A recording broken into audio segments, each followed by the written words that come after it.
Gospodine Mickovski, što se случило помеѓу вас, вашата партија и градоначалничката на Скопје, која, колку се сеќавам, иако беше независен кандидат, ја имаше вашата поддршка и победи на локалните избори?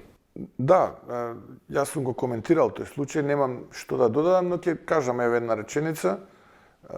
И тогаш и сега и во иднина да го видам концептот за модерно Скопје кај мене на маса, јас ќе го поддржам. И посакувам на Даниела Арцовска да биде добар градоначалник. Како што ние бевме добри кога помогнавме да таа стане градоначалник. Ние ќе продолжиме да бидеме добри за скопјани сега, се додека проектите од концептот за модерно Скопје се реализираат и ќе има нашата поддршка. Затоа што тој е наистина добар концепт, во кој што и ние имаме свој подпис. Така што посакувам само успех во работата и да се држи до рамката за модерно Скопје. Сето останато е фолклор.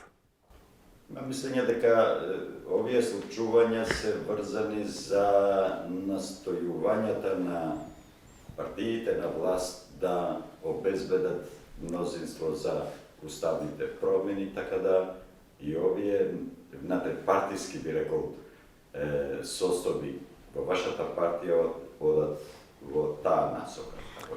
Сегоден 4,5 години некој мене ме менува. А јас и ВМРО ДПМН сме се посилни, и поброени, и поекипирани, и пообединети. Јас им посакувам среќа и добро здравје на сите тие луѓе, бидејќи христијански е човек да има добра мисла пред се. Јас мојот пат како човек и како председател на ВМРО ДПМН го имам трасирано и го гледам конечно крајот. Многу јасно го гледам крајот, кога ќе ја отвориме втората страница од ова мое политичко делување на највисоко ниво, а тоа е која ќе ја предводиме владата во сето она што го зборува во првиот дел од емисијата, односно која ќе поведеме државата во реформи и да донесеме надеж. Секој оној кој што цени дека има поинакво мислење, е негов став и тоа е што е. Јас не можам тука да влијаем поинако. Но се навикнав овие 4,5 години да ме омаловажуваат, да измислуваат навреди за мене, лаги, клевети, да ми се закануваат на мене, на моето семејство, да го навредуваат моето семејство и мене лично. И тоа не е добро. Мислам, не е добро затоа што тоа е отров кој што го чувате во себе, но не дозволувам да тоа влие врз моите чекори.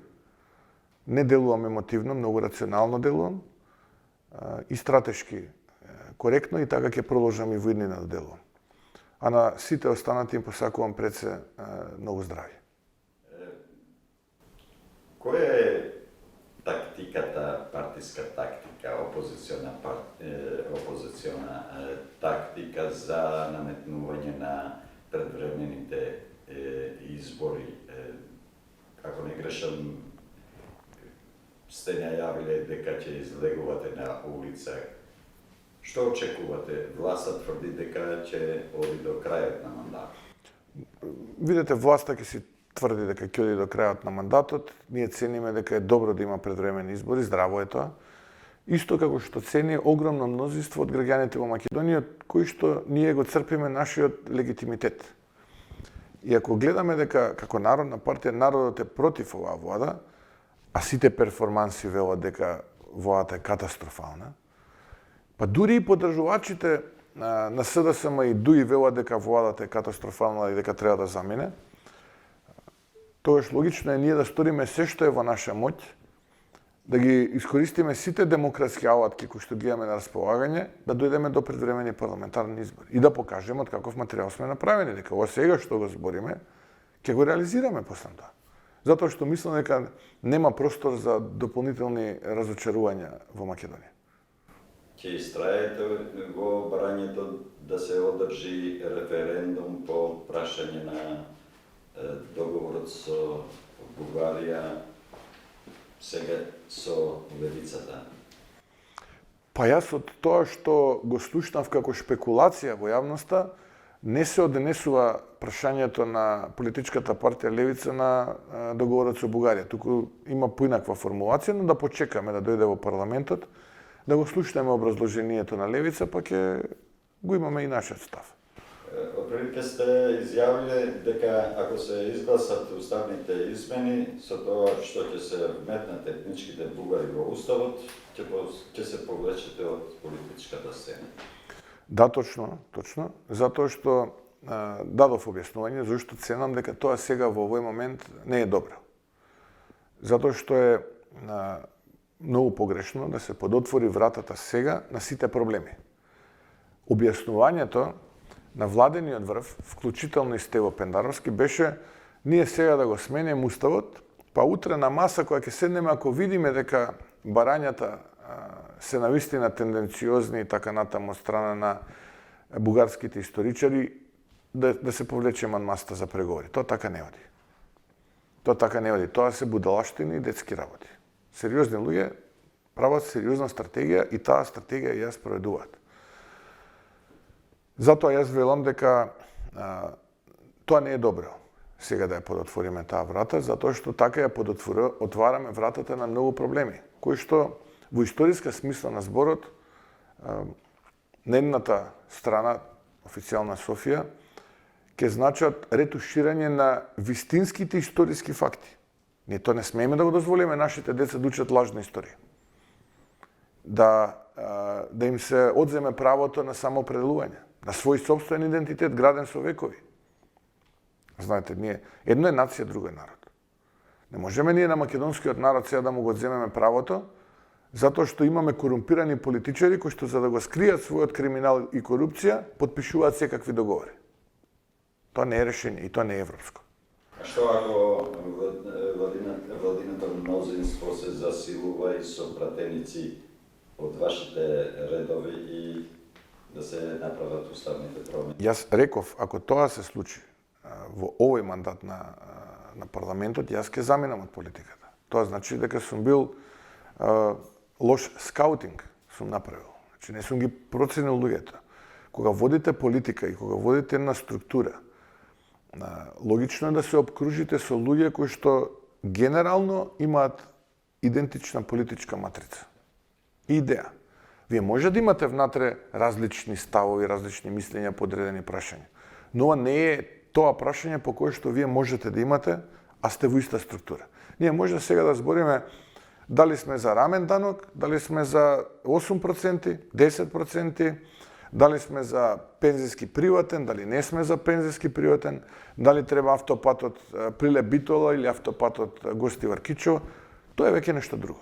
Но за вака суштинско прашање, во структурата во која што јас сум председател и ја водам, и тие луѓе кои што се веднаш до мене, а тоа се пратениците, не можеме да имаме различно прашање. Тоа значи дека јас не сум бил успешен, и сега јас ако од другите барам да бидат успешни, ако не да имаат одговорност, тогаш логично е и од самиот себе да си барам одговорност ако сум неуспешен, нели? Затоа што тоа би било лицемерно ако не е така. Да ве прашувам, какви се односите на вашата партија со албанските политички партии, за дуи, веќе рековте, се изјаснивте, со Алијансата на албанците, со БЕСА, Алтернатива, успеавте да ги собирате тие на таа средба и причина беше да се малце тензиите да се подигнат присуството на лидерот на левицата во таа заедничка слика. Па не беше таа средба дека ние успеавме.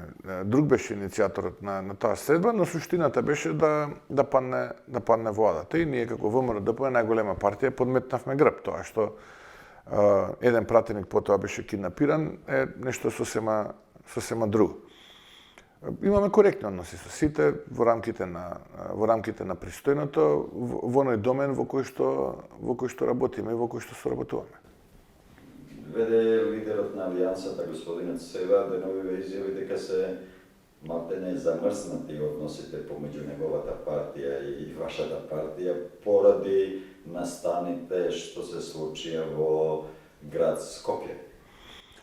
Па, сега не знам конкретно за кој настани мисли господинот Целан, јас колку што знам сега веде председател е господинот Арбен Таравари. Јас ви реков, имаме коректни односи во рамките на нормално политичко функционирање. Ако тие мислат дека се замрзнати, тогаш во ред. Тоа е нивен став. Јас мислам дека не е добро да бидат замрзнати односите помеѓу ниту една политичка партија, без разлика дали сте власт или опозиција, дали сте вака или така ориентирани, бидејќи сепак ние сме фактори во политичкиот живот и не е одговорно да имате замрзнати односи со ниту една политичка партија и ги охрабрувам да ги одмрзнат ако навистина донеле таква одлука дека тие односи се замрзнати, затоа што сепак ВМРО-ДПМН е најголемата политичка партија. Во град Скопје сигурно е најголемата, но и во парламентот со најбројната пратеницка група и помала политичка партија. Мислам дека не е политички опортуно да ги замрзнува односите со најголемата политичка партија, но тоа си е нивна автономна политика, ако тие мислат дека тоа е начинот, тогаш јас немам што да додадам. Дали е рано да се размислува за тоа што се нарекува предизборна коалиција во пресрет на идните парламентарни избори во смисла коалицирање предизборна со некои од албанските политички партии. Имаме искуството прво помеѓу СДСМ и БЕСА, а со БЕСА сега коалицирате во Тетово. Видете, се е можно. Јас во политиката ништо не исклучувам. Се е можно. Можно и тоа. Можно и тоа. Ќе видиме, времето ќе покаже. Нормално, ако се обединиме околу една платформа, ние мора да имаме граѓански пристап на проблемите дома. Ме разбирате, ние на проблемите дома мора да имаме општествен консензус. Ако тие проблеми ние преку општествен консензус не ги решиме, нема кој друг да не ги реши. Така што било која политичка партија, без разлика дали е албанска, македонска, турска, влашка, српска, без разлика која што ќе се обединиме околу тој проект за општествен консензус, за решавање на тие проблеми, за реформа, за надеж да се донесе, подготвени сме да разговараме и зашто да не. Моето мислење е дека од вашето доаѓање на чело на партијата исчезна, како би се рекло тоа, таа антиалбанска реторика која доаѓаше од време на време од редовите на ВМРО-ДПМН во пресрет на изборите, меѓутоа се стекнува впечаток дека и во последно време тука и тамо се слушнуваат рефрени кои наликуваат на минатото ВМРО во поглед на расположението кон албанците. Па не би рекол, видете, сега мислам дека не е така. Не е така. И реториката навистина треба да биде, повторно ќе кажам, со фокус на решавање на проблемите и општествен консензус. Нити ја, нити било кој од раководството дозволил да ја етнизира, би рекол, Македонија. За жал има политички партии кои што тоа го прават и кои што не и тоа не е добро, мислам. И тоа не носи прогрес, не носи иднина. Не можам да се сетам на ова вие што кажувате дека провејуваат еве такви звуци, барем јас такви немам слушнато. Иако од да речеме од една водеачка партија албанска имам слушнато прилично негативни коментари кон македонците, кон каурите, кон ВМРО-ДПМН и така натаму, што не е добро. Исто така не е добро и за жал тие луѓе остануваат неказнати кон нашите сестри, мајки и така натаму. И така натаму. Господине Мицкоски, благодарам што бевте гостин. Благодарам на можноста и поздрав до гледачите. Се надевам имавме интересна емисија. Благодарам.